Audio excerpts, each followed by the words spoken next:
vừa làm vừa học tối thế là thuộc được 10 chữ. Mà một ngày 10 chữ, 10 ngày 100 chữ, một tháng là 300 chữ, một năm là khá rồi đấy. Mà chỉ có chí thôi thì làm được.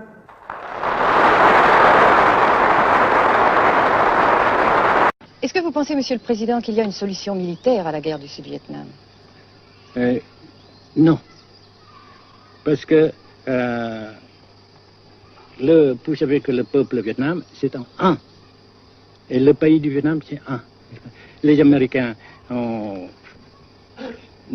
fait une guerre d'agression, comme il dit, c'est une guerre non déclarée.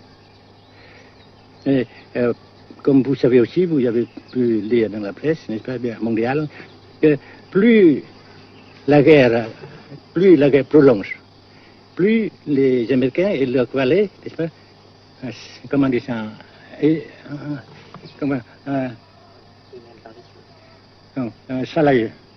s'enliser, et plus ils supportent des échecs, comme vous savez récemment, n'est-ce pas.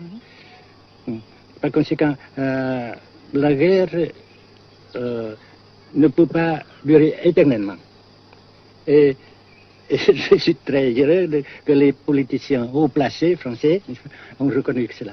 Vous pensez que le général de Gaulle pourrait en quelque sorte, à un certain moment, arbitrer le conflit? Arbitrer, qu'est-ce que vous comprenez par le mot arbitraire? Nous ne sommes pas des équipes de football. Mais au-delà des accords de Genève, si je ne me trompe, une idée du général de Gaulle est la neutralisation de tout le sud-est asiatique. Est-ce que c'est une idée qui vous semble intéressante? Comme j'ai déjà dit quelquefois, c'est une idée intéressante. Mais ça dépend encore de la volonté de ces peuples et la manière comment on procède à réaliser. C'est une grande question, n'est-ce pas?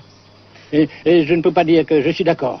Et je ne dis pas que je ne suis pas d'accord, n'est-ce pas? Mais parce que vous dites par exemple fleurs.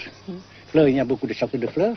Il y a des roses, il y a des blanches, des rouges, etc. Et il y a qui sont bons et d'autres qui ne sont pas bons. Mais on dit fleurs. Monsieur le Président, nous avons constaté avec chagrin qu'au cours de notre voyage au Nord-Vietnam, que l'influence française était devenue à peu près inexistante dans votre pays. Les moins de 25 ans ne comprennent plus du tout le français. Et je me demande si, à votre idée, des rapports peuvent se rétablir tels que la France continue à jouer une sorte de rôle culturel ici. Avec la France surtout et avec tous les autres pays. Nous voulons avoir une coopération amicale, culturelle, économique, etc. Mais je suis sûr que vous ne voulez pas avoir, n'est-ce pas, que la France ait l'influence qu'elle avait avant. C'est une autre chose. Naturellement, c'est une autre époque. Mais coopération culturelle, économique,